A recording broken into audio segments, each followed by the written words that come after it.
श्री मोहन साहब जी पूजा के योग सभी संत समाज में चरण कमलों में सिर झुका के त्रिवार बंदी करता हूं। बोलिए श्री सद्गुरुदेव की जय।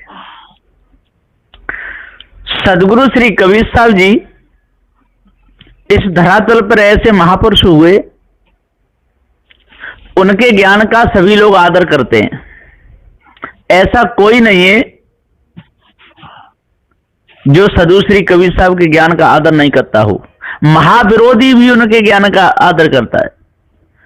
कहने के लोग कह तो देते हैं कि कबीर साहब जी ईश्वर को नहीं मानते थे, ब्रह्म को नहीं मानते थे, परमात्मा अल्लाह खुदा को नहीं मानते थे, तंत्र मंत्र जादू टोना को नहीं मानते थे, हवन होम को, ब्राह्मण क्षत्रिय व शूद्र ये किसी को नहीं मानते थे। लेकिन उनमें घुस करके बैठ करके देखा जाए तो कबीर साहब के ज्ञान का तो आदर करते हैं, लेकिन सही रास्ता पे पज्जनों पे नहीं चल सकते, क्योंकि उनकी दुकानदारी मिट रही है। कबीर साहब के ज्ञान पर पूरा यदि चलेंगे, उनके उपदेश के अनुसार चलेंगे, तो उनकी दुकानदारी खत्म होने वाली है। और दुकानदारी खत्म कौन करना चाहता है? जो आमदनी है। लेकिन वो दुकानदारी है पतन का कारण, क्योंकि धोखा दे करके उनकी दुकानदारी चल रही है। धोखा दे रहे हैं। ईश ब्रह्म परमात्मा है नहीं, उसका नाम ले लेकर के लूट रहे। करोड़ों रुपया कमाते हैं तो 50 लाख रुपया भंडारे में भी लगा लेते हैं। लोग समझते हैं देखो कितना बड़ा धर्म कर रहे हैं, कोई बात नहीं, पत्थर पूज रहे तो क्या है। लेकिन 1 करोड़ कमाए के और 50 लाख रुपया लगा रहे हैं, तो 50 लाख रुपया का तो झूठ का उनका वो हो रहा है, पैसा जमा हो रहा है। और सत्य के बल पे 1 रुपया हो 50 पैसा खर्च कर दे, वो सही है। सत्य के बल पर उसे 2 रोटी शाम को 2 सुबह मिल जाए वो ठीक है, और झूठ के बल पर पेट भर भर के खाए वो कोई काम का नहीं। जब शरीर छूटेगा तो वो करोड़पति अरबपति खरबपति हो जाए और धन को गाड़ता रहे, मकान महल बनाए ले खूब, तो उसको भी छोड़ने ही पड़ेंगे। और जो नहीं बनाएगा, झोंपड़ी में रहेगा, सत्य के बल पर वो भी छोड़ेगा। पर सत्यवादी का अंतःकरण निर्मल रहेगा, और जो झूठ बोली बोल के इकट्ठा किया उसका गंदा रहेगा। कर्म दंड सबको भोगना पड़ेगा, चाहे ज्ञानी हो या अज्ञानी हो। कर्म किसी का साथ नहीं छोड़ता है। तो सदगुरु श्री कबीर साहब के ज्ञान का आदर तो सब लोग करते हैं, नाम भी लेते हैं, पर कभी कभी आग बबूला भी हो जाते हैं उल्टे सीधे, क्योंकि सदगुरु श्री कबीर साहब ने उनके अहम को चूर किया, अहंकार को चूर किया, सीधा कुठाराघात किया उनके अहंकार पर। इसलिए लोग बिलबिला जाते हैं। बिलबिलाना नहीं चाहिए, उनको तो और खुशी मनानी चाहिए। उनके हित की ही बात है, वैसी बात नहीं है। हित की बात सुनकर के लोग बिलबिलाते हैं, ये उनकी कमजोरी है। पत्थरों का खंडन सुनकर के बिलबिला जाते हैं, ईश ब्रह्म परमात्मा का खंडन सुनकर के बिलबिला जाते हैं। उनको तो और खुशी मनानी चाहिए। जीव का इसमें आदर है, अनादर नहीं है। लेकिन वो जीव का तो अनादर चाहते हैं, और भ्रम भूल कल्पना में फंस करके और तंत्र मंत्र जादू टोना में फंस करके अपना जीवन बिगाड़ना चाहते हैं। और जीवन बिगड़ गया तो फिर रही क्या गया? लकड़ी पूरी घुन गई तो फिर रही क्या गया? कपड़ा पूरा पल गया तो फिर रही क्या गया? इज्जत समाज में खराब हो गई तो फिर रही क्या गया? कुछ नहीं, बेकार। और जब ये बीमार पड़ते हैं, पेट में दर्द होता है, तब तो अस्पताल के लिए भाजते ताला बंद बंद कर करके। बड़े बड़े सन्यासी ब्रह्मवादी, ब्रह्म में तो रोग धोक कुछ है ही नहीं, ये कहते हैं।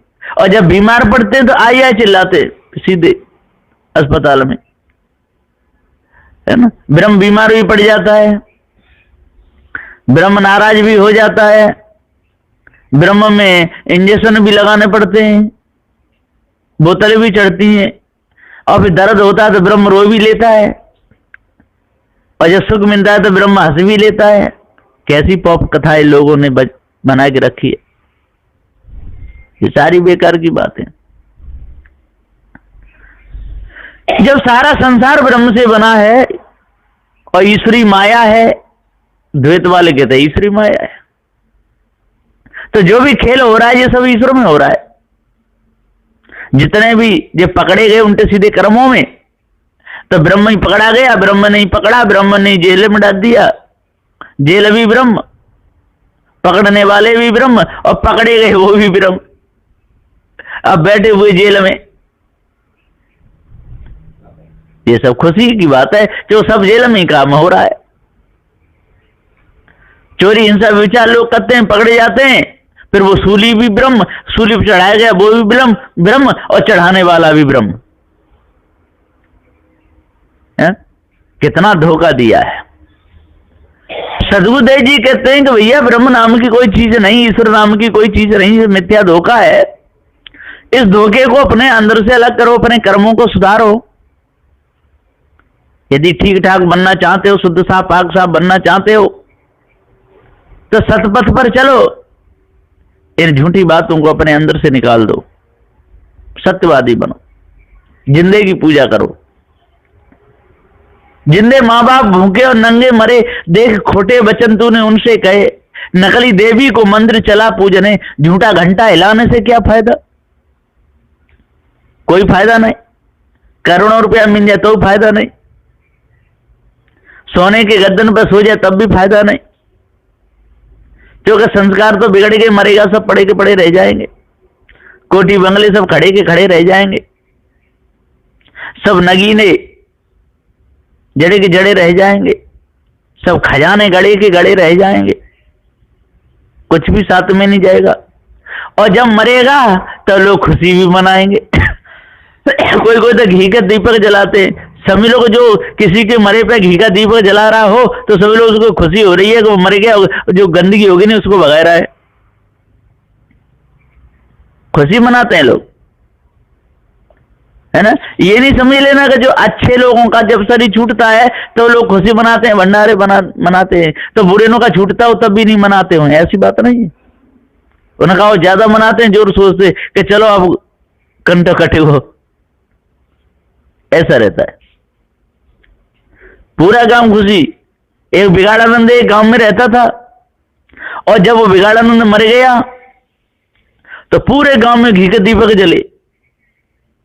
तो सबने जाकर पूछा भैया घी के दीपक क्यों जले हैं?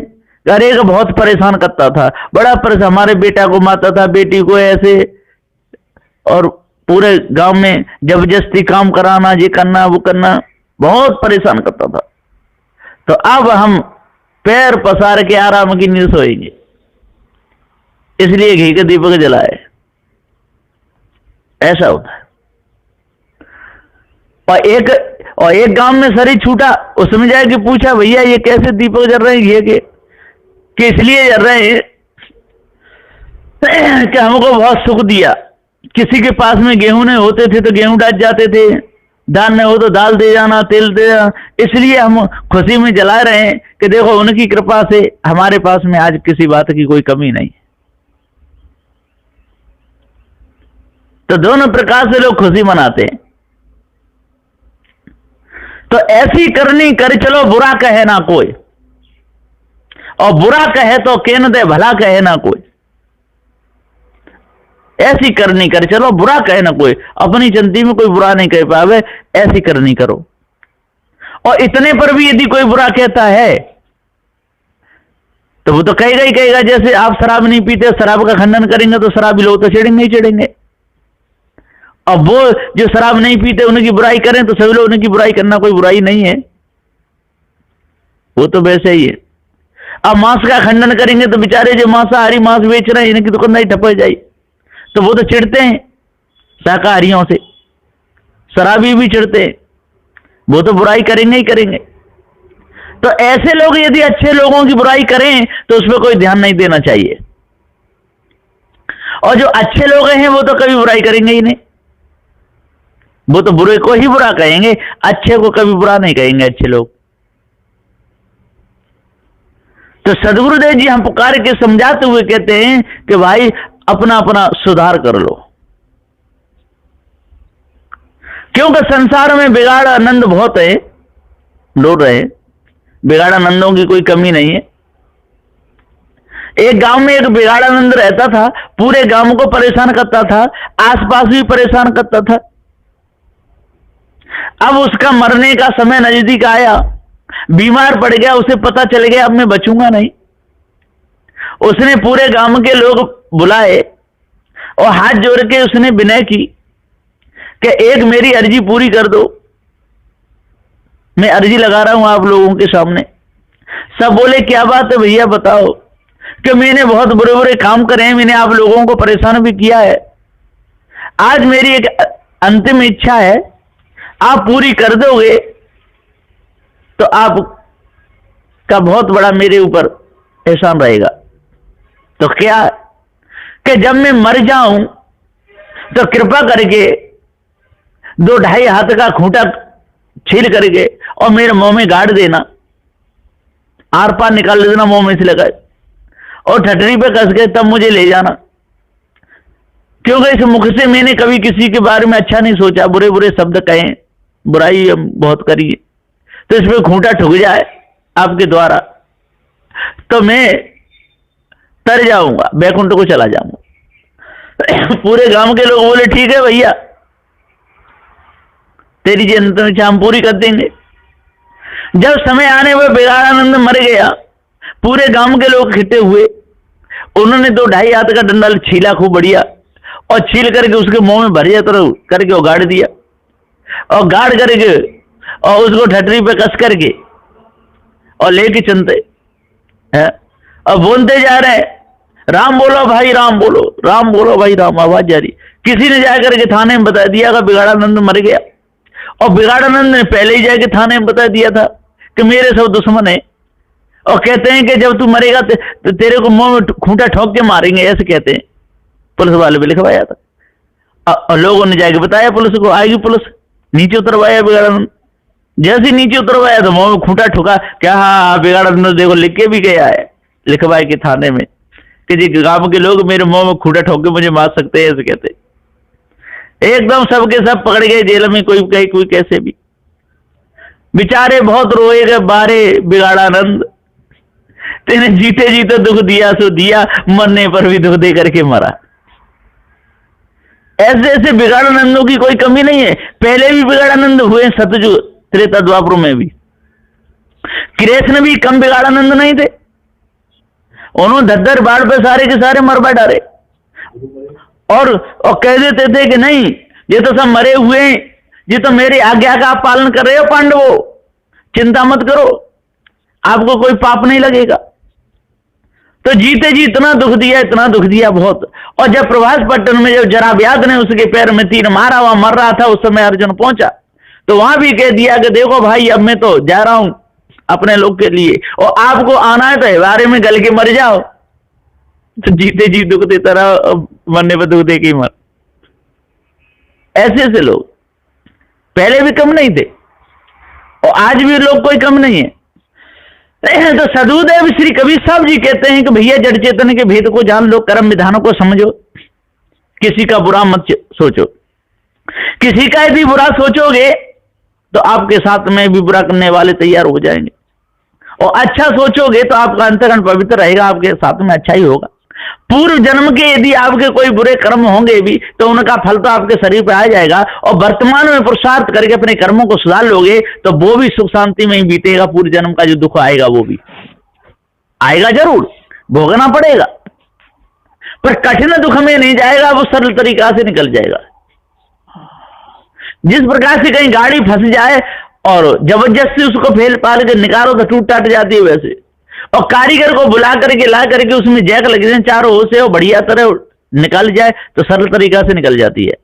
इसी प्रकार से वर्तमान में यदि हम पुरुषार्थ करेंगे तो पूर्व जन्म के जितने जो हमने कर्म किए, कोई भी किए बुरे भले किए होंगे, तो वो सरल तरीका से बीत जाएंगे, जैसे जैकों पे उठा करके गाड़ी निकल जाती है। और यदि हम वर्तमान पुरुषार्थ नहीं करेंगे और पहले के भी बिगड़े हुए कर्म, तो हमारा जीवन बहुत बुरी तरह बीतेगा। तो सुधारना और बिगाड़ना ये अपने हाथ की बात है। तो बुरे की बुराई और भले की भलाई रह जाती है। इसलिए अपने कर्मों को अच्छे प्रकार से सुधारो, पारखी संतों की शरण में लगो। पारखी संत बड़े दयालु होते हैं, और पारखी संतों में भी जो गड़बड़ानंद घुस जाते हैं उनकी बातों पर विश्वास नहीं करना। वो नाम के, एक होते हैं नाम के पारखी और एक होते हैं काम के पारखी। ऐसे सभी मत पंथ सिद्धांतों में, जितने भी मत पंथ सिद्धांत चल रहे हैं उनमें भी नाम के भी हैं और काम के भी। सन्यासियों में भी नाम के सन्यासी हैं और काम के, बैरागियों में भी नाम के भी बैरागी हैं और काम के भी। ऐसा कोई भी मत पंथ नहीं है कि उस मत पंथ में ये हो कि उल्टे सीधे कर्म करो, है ना, चोरी करो, हिंसा करो, व्यभिचार करो, कोई भी मत पंथ नहीं कहेगा। और इन्होंने ऐसे कर करके लिखे तो वैसी आदत के लोग जो घुस गए और बड़ी बड़ी गद्दियों पे बैठ गए, और फिर वो कहते हैं हमारे मत में तो शराब पीना है, हमारे मत में मांस खाना है, हमारे मत में नंग धन डोलना है, जो किसी के मत में नहीं है। ये तो इन्हें के बनाए हुए बनावटी है काम, है ना। शुद्ध मत में कहीं मांस खाया जाएगा, शुद्ध मत में कहीं शराब पी जाएगी, शुद्ध मत में कोई नंग धन डोलेगा, शुद्ध मत में कोई मुर्दाओं का मांस नोच नोच के खाएगा। ये सब ये शुद्ध नहीं, सब अशुद्ध हैं। और जैसे लोग, जैसे मांसाहारी लोग हिटे हुए, अब बुढ़ापा आ गया होगा, घर में से बाल बच्चों ने निकाल दिए, अब क्या करें। और फिर उन्हें सब ने अपनी कमेटी बनाई और बना करके जंगलों में डोलने लगे, मार मारे खाने लगे, नंग धड़ंग हो गए, मालाएं गले में डाल लिए। सब लोगों ने कहा ये तो सिद्ध बाबा है, कुछ भी कर लें, अंडा मांस मछलियां भकेले, इनको तो कोई दोष लगने वाला है नहीं, बड़े सिद्ध बाबा हैं। कौन है भैया, हम तो ब्रह्म ज्ञान है, एक ब्रह्म ही है, ब्रह्म से सारा संसार निकला है, हम कुछ भी खाएं हमको दोष नहीं लगता है, हमारी सेवा करेगा उसका तरण तारण हो जाएगा। इस प्रकार से लोग करने लगे। उन्होंने अपने ग्रंथ में लिख ली, पढ़े लिखे तो थे ही। इसलिए जितने जो मतों में जो मांस खाना है, शराब पीना है, जो विचार करना है, जो उल्टे सीधे करना, जो कोई मत नहीं है। ये तो सब गुंडाओं के पंथ चल रहे हैं, जो सब ये नंग धन ढूंढते हैं, गालियां देते हैं, शराब पीते हैं, मोर रगड़ते रहते हैं। ये सब गुंडे लोग घुस गए भेष में, है ना, साधु भेष बना के, कोई वंचक भेष बनाए, ठगे जाकर नर नारायण को। ये सब के सब वंचक लोग हैं, बेकार के लोग हैं, ढोंगी पाखंडी लफंगे लोग हैं। इनसे हमेशा बचना। जो शुद्ध संत हैं किसी भी मत में हो, चाहे सन्यासी हो, बैरागी हो, उदासी, कोई भी हो, बस वही पूजनीय हो गए। और पारक सिद्धांत में तो सदगुरु श्री कबीर साहब ने जड़ चेतन का पूरा भेद बता ही दिया कि हे जीव तू ही सत्य है, तेरे ऊपर कोई ईश ब्रह्म परमात्मा नहीं। इसलिए सारी कल्पना को तज करके तू अलग हो जा, शुद्ध शाकाहारी बन, और झूठे लफंगे चोरों से बच, और शराब पीने से, मांस खाने से अपने आप को जान, तब तेरा उद्धार कल्याण होगा। नहीं तो मिथ्या धोखे में पूरा जीवन चला जाएगा। बस इन्हीं वचनों के साथ मैं अपनी वाणी को विराम देता हूं। बोलिए श्री सद्गुरुदेव की जय।